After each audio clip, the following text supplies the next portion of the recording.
E agora eu quero dar uma dica para você que está querendo mobiliar a sua casa ou simplesmente trocar de móveis. Para quem quer deixar a casa maravilhosa.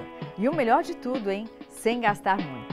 A Super Casa trabalha com as melhores marcas do mercado mobiliário do país. Tem preço de impressionar de verdade.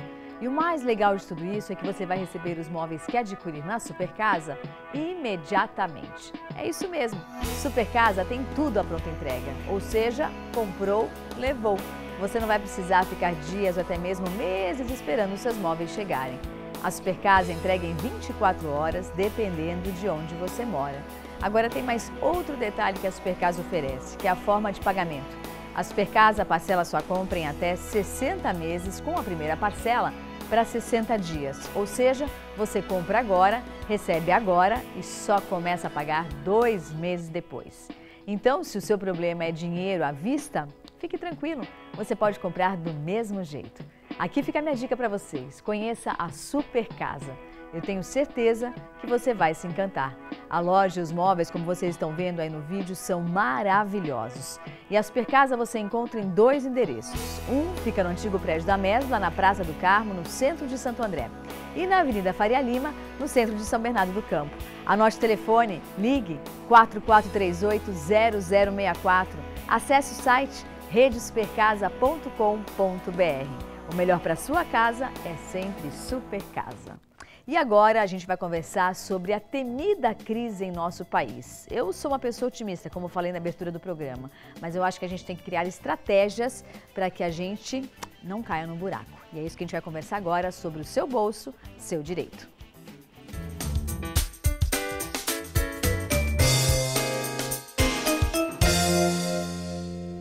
O doutor Ilmar Muniz vai nos explicar um pouco sobre esse tema. Seja bem-vindo, doutor. Isa, eu que agradeço o convite, muito feliz em estar aqui hoje. Vamos tentar ajudar até a discutir alguns temas relevantes e bem drásticos aí sobre a política brasileira. Pois é, infelizmente a gente enfrenta uma crise, não é de agora, já vem de tempos, né? Eu acho que agora que começou a cair a ficha, agora de um tempinho para cá, que o brasileiro começou a perceber de fato o problema que a gente está vivendo. Vamos fazer um panorama de como você enxerga a situação atual e a relação entre a crise e nós brasileiros? Sem dúvida, Isa. Na verdade, assim, o que nós temos que perceber é que essa crise política no Brasil já vem sendo enfrentada muito antes da Lava Jato. Sim, muito quando tempo começou antes, com aquela questão da satiagarra e o mensalão no Brasil. Nós começamos a ter noção que altos escalões, aí começamos a dar nome aos bois para a crise no Brasil. Então começou aí a grande ponta. E depois a Lava Jato, como um grande serviço público que vem sendo prestado, começou a apontar pessoas ainda muito maiores que nós jamais imaginaríamos que teríamos essa situação aqui no Brasil.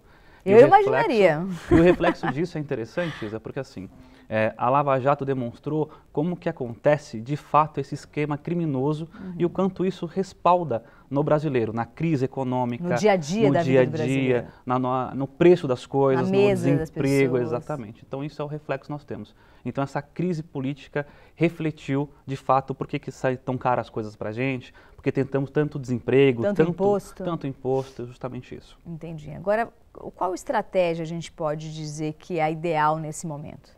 Olha, Isa, o mais interessante é as pessoas começarem a discutir política.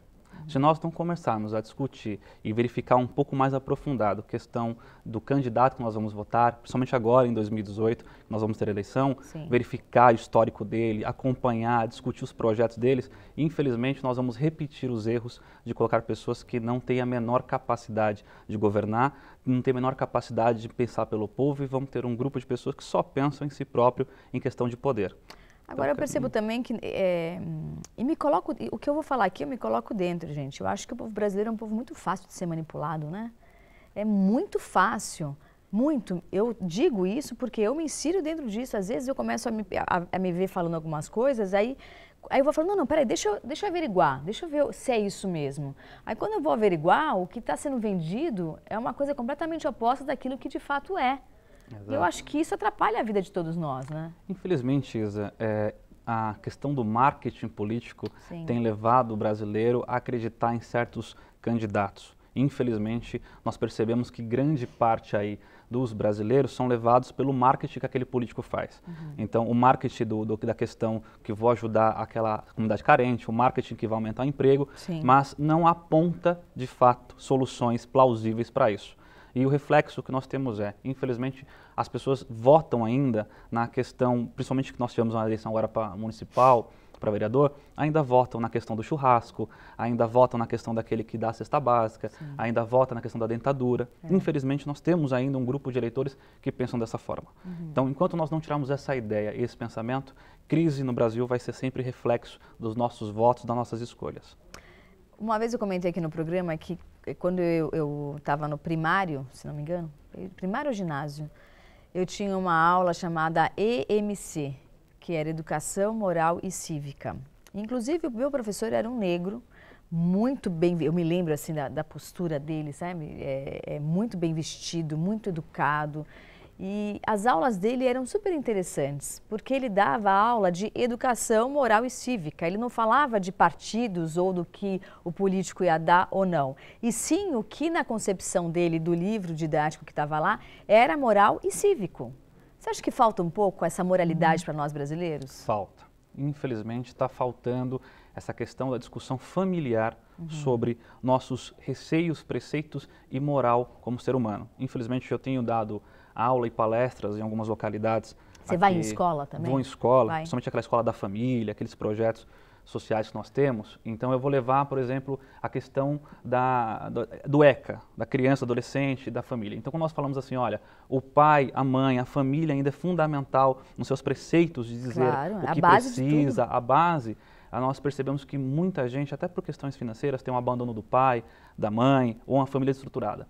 Então, fica até o receio de questionar o porquê essas pessoas aceitam ser manipuladas. Porque a vida que levam, às vezes, é uma vida bem complicada. Mas isso não justifica. Não justifica. Né? Porque se a gente analisar históricos de grandes empreendedores do Brasil e do mundo, tem muitos deles que têm uma história de vida muito triste. Como a do meu pai.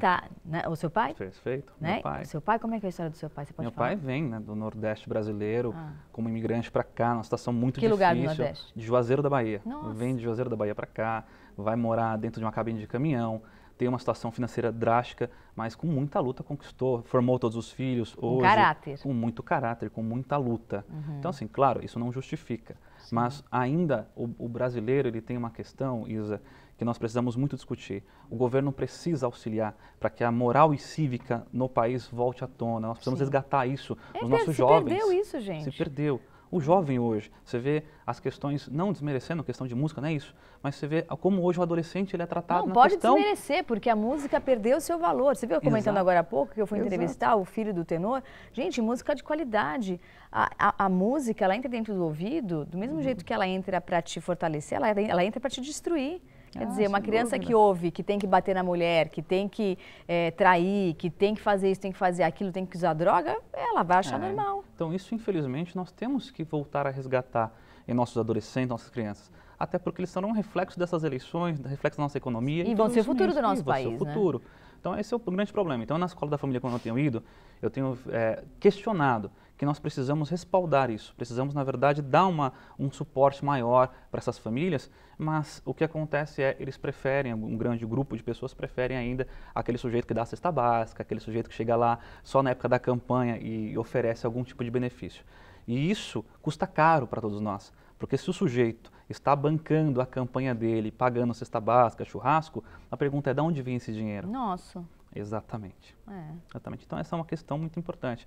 Vemos agora, por exemplo, na delação da JBS, que aquele sujeito, aquele irmão, fala tanto de dinheiro para isso, para aquilo outro, e eu me pergunto, poxa, e a educação, e a saúde, e tantos brasileiros hoje que não têm emprego, e o dinheiro era jogado para o alto como se fizesse aleluia com isso tudo. Pois é, aí a gente começa a falar de uma questão que é a economia do nosso país, né? A economia tem que girar. Sem dúvida. Né?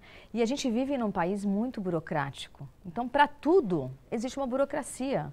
O empreendedor, o empregador, ele tem medo de contratar porque o funcionário está lá, muitas vezes, para poder tirar o dinheiro do cara que está contratando ele.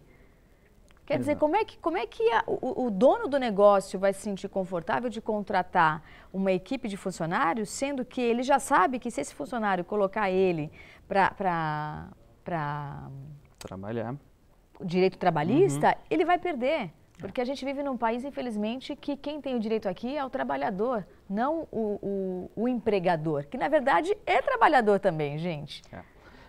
Nós estamos agora numa discussão de reforma trabalhista no Brasil, né? E eu vejo da seguinte forma, Isa, não é possível se realizar uma reforma sem a discussão da população. Não é possível.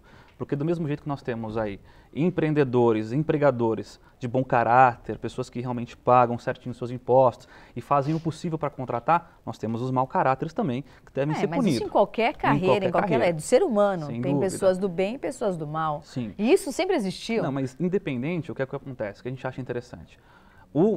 A reforma trabalhista deve ser feita de uma forma muito mais conservada e pensada pela população. Do jeito que está, não tem condição de ficar. Não. Do jeito que está, não tem condição de ficar. Por quê? Ser empregador, ser empresário no Brasil hoje é quase que um crime. Você paga uma porrada de impostos, você fica com uma situação muito complicada para conseguir investir e quando você contrata alguém, às vezes a lei te oferece situações, né, que você vai acabar falindo. Claro. E você é um pai de família também, que tem que colocar comida em casa. É um trabalhador. E um trabalhador, como qualquer todos um. outros. Então, assim, a reforma trabalhista hoje, falada na televisão, a reforma trabalhista falada no Congresso, ela deveria ser muito mais estudada por todos e discutida e debatida com a população. Você sabe que eu acho interessante a forma como o americano lida? O americano trabalha por hora. Então é assim, trabalhou, ganhou. Não trabalhou, não ganhou. Né? É como o empregador também funciona. Se ele não entregar o serviço prestado para o cliente, ele não vai receber. Sim, sim. Então, eu acho que esse formato seria bom, porque a gente vê aqui no Brasil muita gente acomodada nos seus trabalhos, nos seus empregos. A pessoa não gosta do que faz, não faz bem feito, não está nem aí para o emprego, mas ela não quer sair porque ela não gosta, ela quer ser demitida. Porque atrás daquela palavra demissão, tem um monte de encargos que ele acha que aquilo vai fazer a vida dele prosperar. Infelizmente, é uma indústria de demissões. Então, a pessoa faz um bom esquema para poder ser demitido, o que é um grande problema hoje para o Brasil. O empregado que vive dessa situação, trabalha 6, 7 meses para conseguir aí ter o seguro-desemprego e faz mecanismo para ser mandado embora. Isso prejudicando a empresa, prejudicando as pessoas que estão em volta. Não faz girar. Não faz girar o mercado, exatamente. E outra coisa que é importante colocar, o governo deveria dar mais auxílios às empresas. Muito mais. Por exemplo, nossa cidade aqui em Santo André, nós perdemos diversas empresas aqui, por questões trabalhistas, porque faliram, não aguentaram pagar os impostos que aqui nós temos, e nós precisamos de incentivos. O que o governo tem que pensar é nós precisamos incentivar o empresário, incentivar as pequenas empresas, porque são elas que contratam, são elas que giram dinheiro e põem pessoas para trabalhar e giram dinheiro no mercado do município. Então é importantíssimo nós Aí a economia gira, tudo flui, tem mais emprego, você consegue consumir mais, né? Exatamente. É fundamental que nós pensamos dessa forma. Se nós não avaliarmos que o empresário ele tem que ser visto com bons olhos, nós vamos tratar o empresário como inimigo. E, na verdade, é ele que gira a economia, é ele que traz dinheiro para a população, é ele que dá emprego, é isso que tem que ser feito. Qual outra dica que você pode nos dar em relação a lidar com esse problema atual, né? A gente, atual mesmo, essa questão que metade do país, #fora Temer, metade do país fica porque não quer o fulano na eleição de 2018. O que você diria para quem está nos assistindo nesse momento? Perfeito, Isa. Pontual a sua pergunta. Bacana. Obrigado pela oportunidade. O que eu tenho dito nas minhas palestras, até ontem numa entrevista também com alguns colegas do Gil, que nós estávamos numa entrevista, da seguinte opinião: nós precisamos ter uma grande serenidade nesse momento, principalmente impedir para o judiciário brasileiro para que ele tenha um posicionamento sem ilustrismo, sem estrelismo, como foi dito aqui agora há pouco. Por quê? Quando nós temos um judiciário, um delegado, um promotor, que tem como presunção ser muito mais importante ser um artista e não ser um juiz e não ser um delegado, nós corremos o risco, que aconteceu na Satiagarra, naquele caso do protógeno lá, que diversos criminosos estão soltos, porque houve nulidades processuais. Sim. Então, se nós não tivermos serenidade, as pessoas precisam parar para refletir isso com mais calma. Eu sei que está difícil, eu sei que a televisão, em alguns momentos, colocam posições, lados... Não, e cuidado com o que vocês assistam também. Exatamente. Né? Então, presta atenção, é mais fácil ficar na TV Mais e ficar vendo varejo do que ficar lá na outra emissora vendo notícia, que é tudo notícia duvidosa. Encomendada, né? Então, infelizmente, assim, o que as pessoas precisam é ter essa serenidade para avaliar com muita calma, Isa, o seu futuro candidato, até externar suas opiniões, isso é fundamental.